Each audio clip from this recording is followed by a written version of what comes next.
दोस्तों, क्या आपको भी ट्रैफिक में बैठकर बिना किसी बड़ी वजह के गुस्सा आने लगता है? आप बबूला हो जाते हैं। आप एक अच्छे शांत इंसान हैं जो शायद मेडिटेशन भी करते होंगे। लेकिन कभी कभी ऐसा होता है कि आपके आगे मान लीजिए किसी ने कट मार दिया गाड़ी का, तो आपका खून जो है खोलने लगता है। आपका मन करता है गाड़ी से उतरें और उसको बस पीट दें। तो हम सबको लगता है कि गुस्सा जो है शायद हमारी गलती है। कभी कभी हम जब इंट्रोस्पेक्ट करते हैं या हम ब्लेम हमेशा दूसरों पर डाल देते हैं। हमारी पर्सनैलिटी शायद खराब है या फिर शायद दूसरा व्यक्ति बुरा है। बट साइंस कहती है कि हमारा जो गुस्सा है शायद वो हमारी प्रॉब्लम या किसी और की प्रॉब्लम नहीं है, बल्कि उस कंक्रीट जंगल का मैश, एक छत्ता सा जो बना हुआ है, उसकी प्रॉब्लम है, जिस डिजाइन की वजह से हमें गुस्सा आता है। Let's understand the dark urban psychology behind Indian traffic, जो आपको साइलेंटली बदमिजाज, बदतमीज और मेंटली सिक भी बना रखा है। आप देखेंगे ज्यादातर जो रोड रेज के इंसिडेंट्स होते हैं वो एक अर्बन साइकोलॉजी की वजह से हो रहे हैं। अर्बन साइकोलॉजी का जो पार्ट जो लोग नहीं समझ पा रहे उसकी वजह से हो रहे हैं। तो एक कॉन्सेप्ट दोस्तों जिसे बोलते हैं हाई डेंसिटी स्ट्रेस, यानी कि जब छोटी सड़क पर सैकड़ों गाड़ियों के बीच में आप कहीं फंस जाते हैं, तो हमारा जो ब्रेन है इसको एक थ्रेट ट्रीट करता है, यानी खतरा है। तो एवोल्यूशन के हिसाब से इंसान का जो दिमाग है वो खुले स्पेसेस के लिए बना हुआ है। खुले स्पेसेस यानी कि जहां पे आपको आसपास बिल्डिंग्स का ज्यादा डेंसिटी ना मिले, कंक्रीट का ढेर ना मिले, एक ओपन स्पेस मिले। जैसे ही आप ट्रैफिक में जाते हैं तो आप ऑब्जर्व करिए क्या होता है। आपका दिमाग जो है वो कोर्टिसोल और एड्रेनलिन, ये दो हार्मोन्स है, कोर्टिसोल और एड्रेनलिन, ये रिलीज करता है। ये वही हार्मोन्स हैं जो तब रिलीज होते हैं अक्सर जब आप किसी खतरे में हो या आपके ऊपर कोई हमला होने वाला हो। तो इससे क्या होता है, आपकी हार्ट बीट तेज हो जाती है, आपकी ब्रीदिंग भी तेज हो जाती है। आप फिजिकली फाइट नहीं कर रहे होते, लेकिन आपका जो दिमाग है वो मेंटली जंग पे जा रहा होता है। हर एक घंटे जो है, हर एक जो मिनट जो बीत रहा है, आप उसका रिकॉर्ड रखने लगते हैं अपने दिमाग के अंदर। यही वजह है कि जब घर पहुंचते हैं तो आपको इतनी ज्यादा थकावट भी होती है। बिना कोई फिजिकल काम किए आप बिल्कुल अंदर से टूटे टूटे से लगते हैं।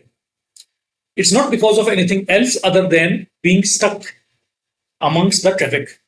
ट्रैफिक के अंदर जब आपने देखा होगा, आप पूरे 6 घंटे काम कर लेंगे ऑफिस के अंदर, शायद इतनी थकावट नहीं होगी, लेकिन 1 घंटे ट्रैफिक में फंस गए तो थकावट हो जाती है।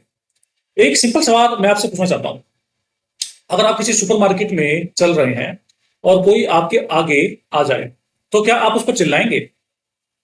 मान लीजिए एक बोट रिवर में तैर रही है और उस पर कोई भी इंसान नहीं है, वो बोट आपकी बोट से टकरा जाए, तो क्या आप गुस्सा होंगे? नहीं ना। आप कहते हैं चलो जाने दो, या फिर एक्सक्यूज मी। तो वही इंसान जब कार के अंदर होता है तो सीधा गाली क्यों निकलती है मुंह से? साइकोलॉजी में इसकी भी एक वजह है। इसको हम कहते हैं डी इंडिविजुअलाइजेशन या एनोनिमिटी शील्ड, गुमनामी की एक शील्ड जो हम बना लेते हैं। होता क्या है दोस्तों कि जब आप अपनी गाड़ी के अंदर होते हैं, टिंटेड ग्लास और मेटल शीट्स आपको एक इल्यूजन देती हैं कि आप जो है शायद इनविजिबल हैं। आपको लगता है कि सामने वाला आपको एक इंसान नहीं, सिर्फ एक गाड़ी समझ रहा है। जब ह्यूमन कनेक्शंस खत्म हो जाते हैं तो एम्पैथी यानी हमदर्दी जो है वो गायब सी होने लगती है। मेटल बॉक्सेस के बीच चलने वाली ये लड़ाई असल में दिमाग का एक एग्रेसिव डिफेंस मैकेनिज्म बन जाती है। अब आते हैं सबसे बड़े साइलेंट किलर पे, जो कि है ऑडिटरी पोल्यूशन। इंडिया में हॉकिंग एक लैंग्वेज बन चुकी है। हर कोई बिना बात किए एक दूसरे पे हॉर्न बजाता है। तो साइकोलॉजी के मुताबिक ऐसा क्यों होता है, हम इसके बारे में थोड़ा डिस्कस करने की कोशिश करते हैं। कांस्टेंट हाई डेसिबल जो नॉइज होती है वो आपके सबकॉन्शियस माइंड को कभी शांत रहने ही नहीं देती। वो हमेशा एक कोर्टिसोल और एड्रेनलिन के एक स्ट्रेस फेज में फंस चुका होता है। इसे कहते हैं सेंसरी ओवरलोड, यानी आपका दिमाग लगातार उस शोर को फिल्टर करने की कोशिश कर रहा है, जिससे आपकी अटेंशन स्पैन जो है वो छोटा हो चुका है। अटेंशन स्पैन मान लीजिए आपका इतना था, तो वो नैरो होकर के इतना हो गया है। वो काफी हद तक अभी के सिचुएशन पे फोकस है। तो इससे क्या होता है कि हमारे जो पेशेंस का लेवल है वो जीरो हो जाता है, हमारे अंदर चिड़चिड़ाहट होती है, स्ट्रेस आ जाता है। ट्रैफिक का ये शोर सिर्फ आपके कानों तक नहीं पहुंचता, ये आपके मेंटल पीस को धीरे धीरे समाप्त कर देता है, अंदर से खा जाता है, ये आपके दिमाग के अंदर पहुंच जाता है। तो शहरों का जो इंफ्रास्ट्रक्चर है वो रातों रात नहीं बदलता, पर हम जो अपना कोपिंग मैकेनिज्म है वो बदल सकते हैं।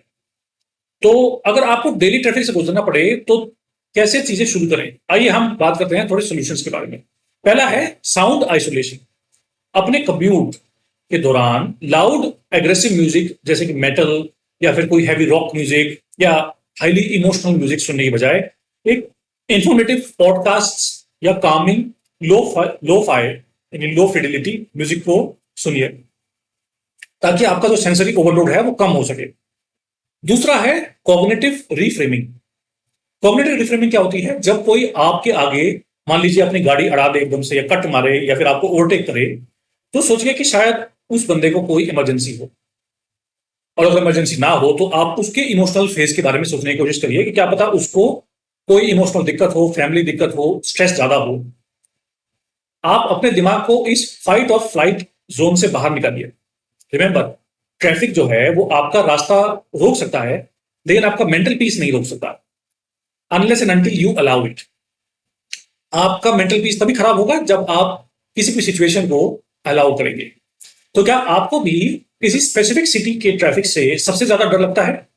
हो सकता है ये मुंबई का ट्रैफिक हो सकता है ये दिल्ली का ट्रैफिक हो सकता है ये गुड़गांव का ट्रैफिक हो, या फिर बेंगलोर का ट्रैफिक। कमेंट करके मुझे अपना एक्सपीरियंस जरूर शेयर करिएगा। और ऐसे इंफॉर्मेटिव साइकोलॉजी या फिर फिलोसफी, अर्बन साइकोलॉजी से रिलेटेड नई नई वीडियोस के लिए आप इस चैनल को सब्सक्राइब करें और शेयर करें। Thank you and see you next time.